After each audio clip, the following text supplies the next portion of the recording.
Glória a Jesus, o Senhor. Glória para sempre ao seu nome. Honra e louvor por suas maravilhas, de tudo que respira louve a Deus. Olá, seja muito bem-vindo. Está no ar o programa Oitavo Dia. Nós iniciamos na semana passada uma nova sequência de estudos para você.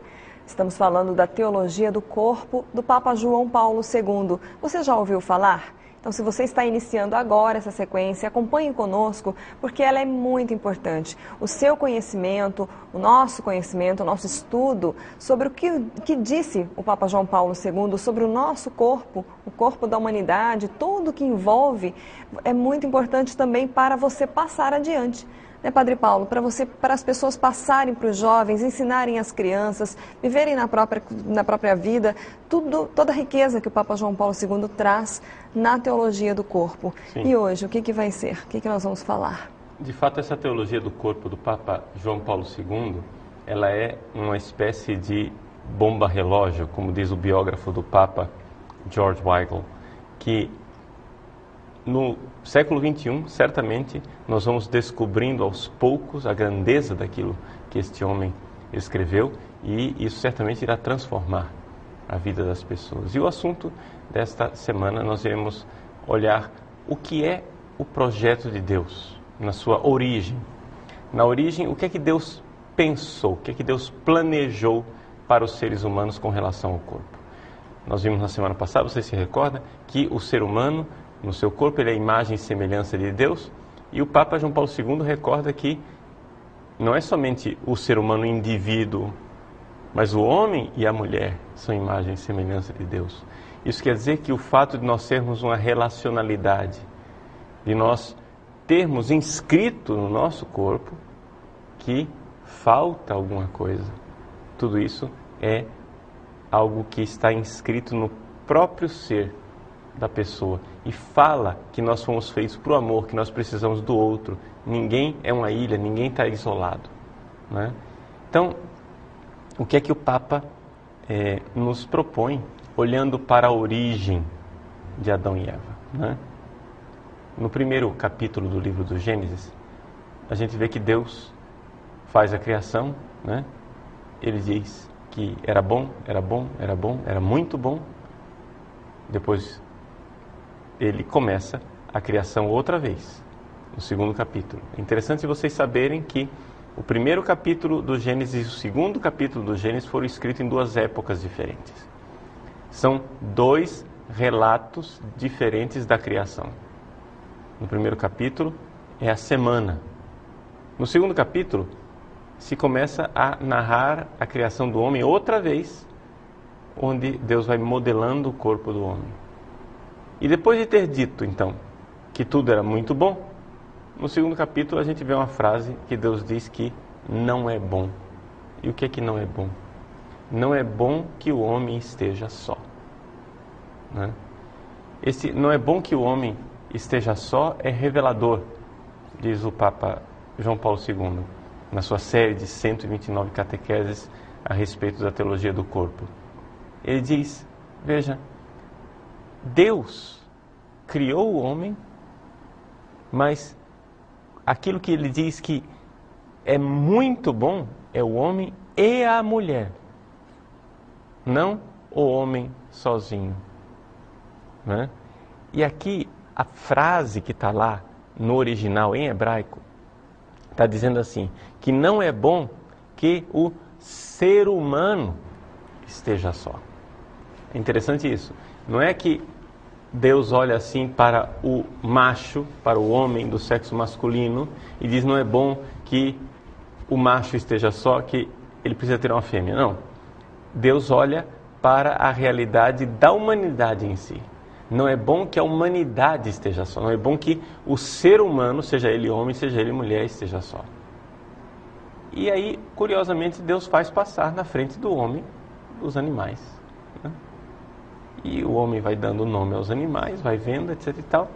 mas chega a uma constatação: não havia um companheiro para ele. Isso é importante. Se Adão fosse um cientista do século XXI, provavelmente ele não sentiria essa solidão toda, né? Provavelmente ele se enganaria com a ideologia cientificista que existe hoje em dia. E então Adão olha para a macaca e diz: olha, é semelhante a mim, né? É isso que os cientistas modernos fazem. Eles acham que os animais são capazes de fazer companhia para o homem, que os animais são capazes de preencher o nosso vazio de alguma forma. No entanto, Adão, que era mais normal do que um cientista do século XXI, Adão é mais sensato. Ele vê todos os animais e vê a grande diferença. Vê o abismo que existe entre ele e os outros animais. Ele vê que não existe essa continuidade. Nós parece que perdemos um pouco essa coisa, né? Quando a gente vê, né, essas pessoas com os seus cachorrinhos, né, e que tratam os cachorros como se fossem seres humanos, que o cachorro morre e fazem luto, o cachorro deixa testamento e tudo, né? Coisas que antigamente eram piadas, né? Que a gente via só nas peças teatrais do Alto da Compadecida, né? do cachorro deixar testamento. A piada virou realidade, né? Os cachorros estão deixando testamentos, estão tratando os animais como se fossem seres humanos. Por que isso? Porque nós, seres humanos, estamos perdendo o sentido, o senso da nossa dignidade, da nossa grandeza. Ou seja, nós temos algo que os animais não têm. Nós temos alma imortal. Nós temos essa realidade de que nós somos feitos para a vida eterna, para o infinito, para Deus, para o amor eterno de Deus. E o animal não é capaz disso, o animal não é capaz de amar. O animal, ele é capaz de se apegar ao seu dono. O animal, ele é capaz de reagir instintivamente diante dos apelos sexuais. Mas o animal não é capaz de amar. Não é capaz de realizar este ato interior que nós fazemos de doação total. E nisto o ser humano é imagem e semelhança de Deus. Quando o esposo se doa completamente, né, à sua esposa, e quando o ato sexual dos dois é a expressão dessa doação total, então nós temos aí a imagem e semelhança de Deus. Então essa espécie de solidão original do homem é muito importante. Papa João Paulo II, ele salienta esta solidão original, que nós precisamos redescobrir, que nós precisamos reencontrar. Porque essa solidão original fala que o ser humano é incompleto. Aí a gente pode dizer, sim, então quer dizer que o homem sem mulher é incompleto? Não, mesmo o homem com mulher ainda continua incompleto. Por quê? Porque essa solidão originária aponta para a união com Deus. Ou seja, existe em nós um coração inquieto que não descansa enquanto não descansar em Deus. É interessante a gente ver que certos casais, depois de longos anos de convívio, ainda assim, eles percebem que tem um matrimônio muito satisfatório, muito bom, tem filhos, são contentes, mas ainda assim percebem dentro de si, com honestidade, essa realidade de que o consorte, né, a esposa ou o esposo, não são capazes de preencher o vazio. Preencher, porque só Deus é que preenche. Como diz Santo Agostinho, naquela famosa frase que abre o seu livro das Confissões, né? Senhor, fizeste-nos para vós, e o nosso coração está inquieto enquanto não repousa em vós. Então esta solidão originária do homem fala da solidão que todos nós temos em Deus. Aqui que está a grandeza do projeto. Então, dentro da igreja, quando a gente vive o matrimônio e vive o celibato, né, a gente tem um equilíbrio nessas duas vocações. E aqui que está a riqueza da igreja ter várias vocações.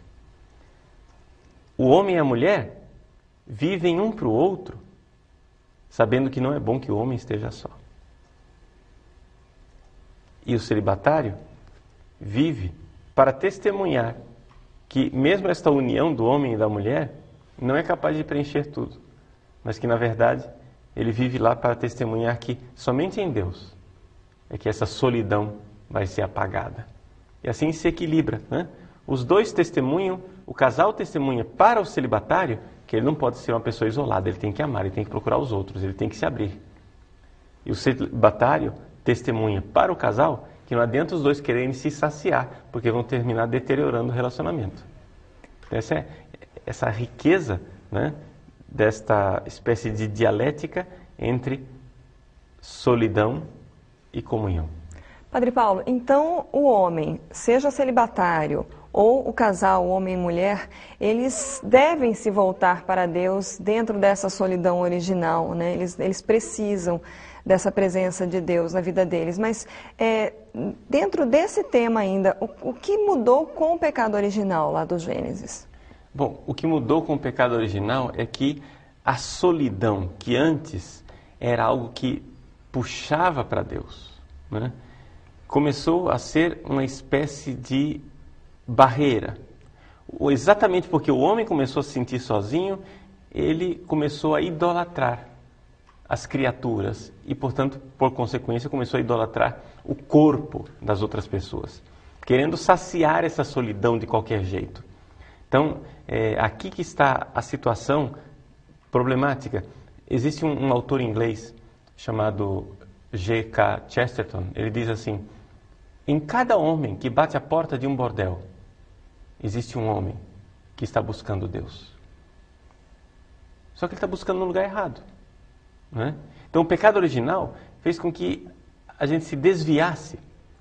E essa solidão insaciável que está dentro de nós, que antes era algo que nos impulsionava para Deus, agora vai se tornando algo de compulsivo que faz com que a gente fique buscando continuamente uma união com as criaturas, querendo que as criaturas façam aquilo que é impossível, que é saciar o nosso coração.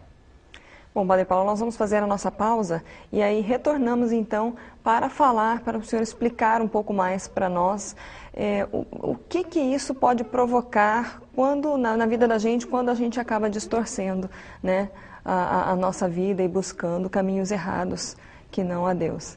Então nós voltamos daqui a pouquinho, não saia daí. Glória a Jesus, o Senhor.